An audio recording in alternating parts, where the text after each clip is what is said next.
L. Scott, who we affectionately refer to as Scotty. She's going to come in, and then she's going to guide us through the rest of the program, at the end of which program I'm going to field the questions and answers from the media about the historic announcement you're about to hear. Without any further ado, I'm going to bring up Scotty. All right.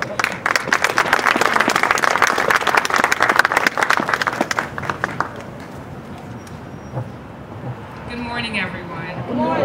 And thank you for being here, and I hope you're warming up in the sunshine.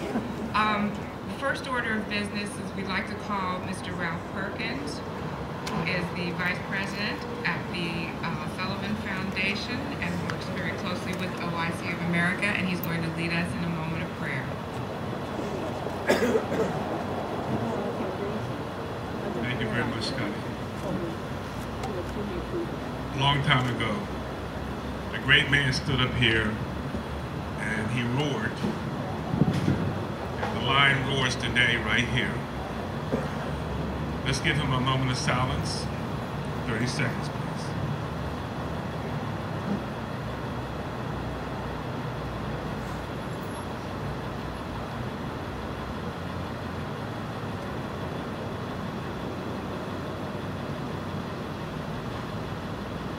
Amen. The lion roars.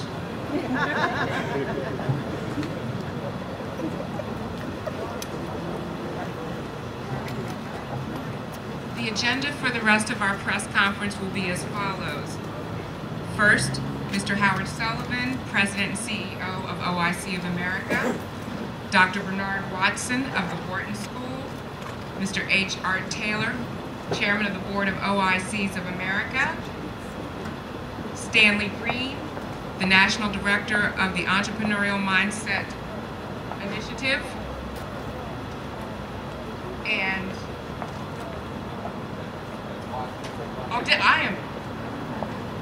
I am so sorry, Dr. Anderson. I said, that's what happens when you can't find your glasses and you're in the sun. I apologize deeply, because I do know the difference. And then we will have, lastly, Mr. Wendell Whitlock.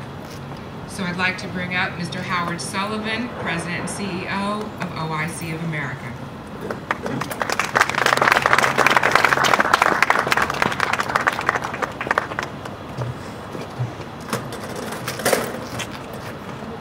This bright sunlight up here.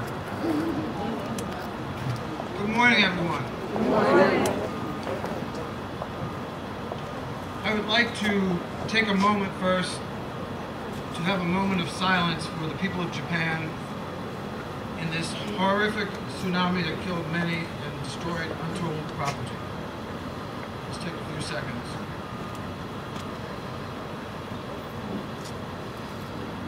Amen.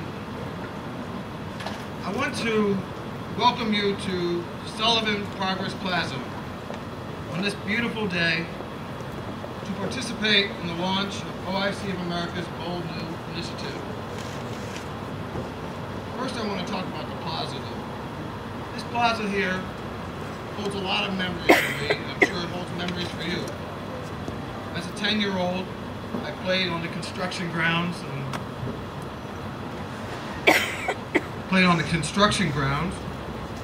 Probably wasn't supposed to do that. Played in the empty shops and pretended to drive the heavy equipment. Later, when I was in high school, I did an internship with the Ryan's bookstore. As an adult, I served on the board of Progress Investment Associates. I am very proud to see how this shopping center has turned around and looks very nice and has grown again and has a new supermarket. This plaza and other businesses such as Progress Aerospace, Progress Garments, our markets were started under the 1036 plan, which members invested $10 per month for 36 months. My father was an activist for economic rights up to his passing, when he even started programs like PIFA and SHIPS. He did all of this for the people. He didn't take a penny. If he had built these ventures for himself and been selfish, he he would have been a very wealthy man.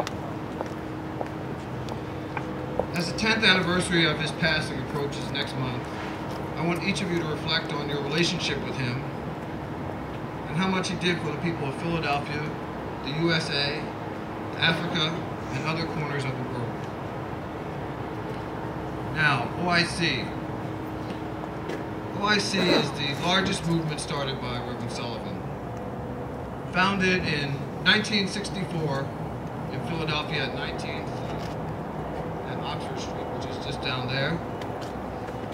The OIC network currently has 44 affiliates in 22 states and the District of Columbia.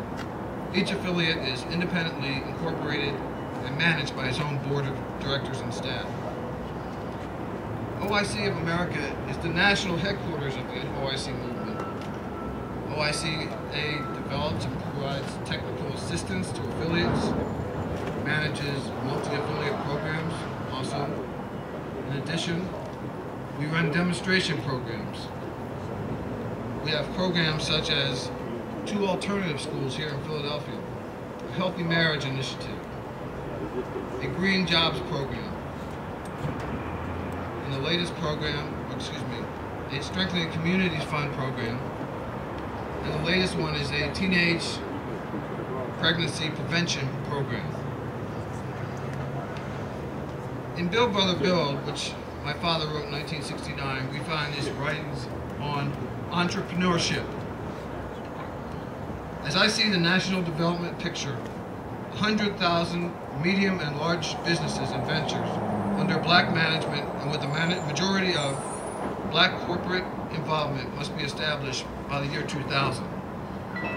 We're a little past the year 2000.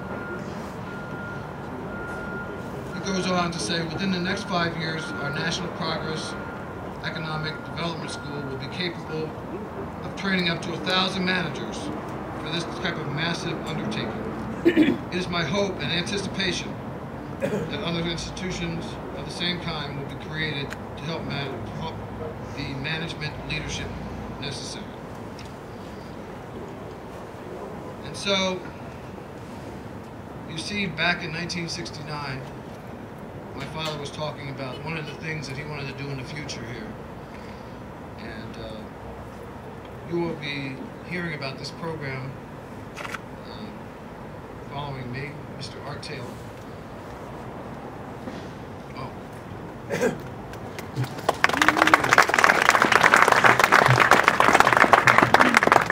Actually, what I want to do first is introduce Dr. Bernard Anderson, who is, as you know, our noted and renowned economist.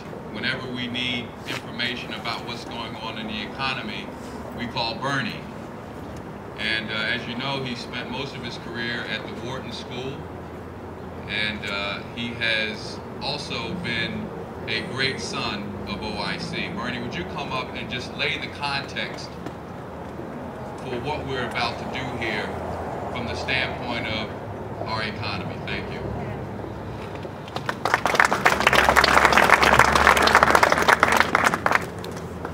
Thank you very much, Art. And good morning, ladies and gentlemen. Good morning. I'm very pleased to be here this morning to cite the context for the announcement to be made in a few minutes. And the context for the announcement to be made, the bold new initiative, is racial inequality in American economic life. For nearly 150 years since the dawn of freedom for black people in this country, African Americans have struggled hard to gain economic opportunity and to close the gap they inherited in employment, income, business ownership, wealth, and other measures of economic well-being. We know where we are, and we know where we need to be. And the initiative mentioned this morning is one way to get there. Let me describe for you the economic status of black people in this country. African Americans represent 11% of the workforce, 10% of those who have jobs, and 20%, nearly 1 in 5 of all of those who do not have jobs. The most severe evidence of disparity in employment is reflected among youth and young adult African Americans. In 2009, only 2 of every 10 black youth had a job, compared with 6 of every 10 white youth in this country. Let's look at income. The median income of African Americans in 2009 was approximately $15,000. Now, for those of you who might have forgotten what you learned in statistics, the median income is the value that divides the distribution in half. Half will be above the median, half will below the median. So the median income for African Americans was $15,000. Only 28% of the $52,000 median income for white Americans. Now, Oprah Winfrey and Robert Johnson dwell comfortably among the billionaires of this country. But in fact, many African Americans think of themselves in the middle class. The rate of poverty in the African American community is 28%. The rate of poverty in the African American community is 3 times the rate of poverty in the white community. But many African Americans think of themselves in the middle class, and many are in the middle class. In fact, during the period of 1970 through 2001, the fastest growing income cohort in this country was African American families earning an annual income of $50,000 or more. But that did not close the gap, because everybody else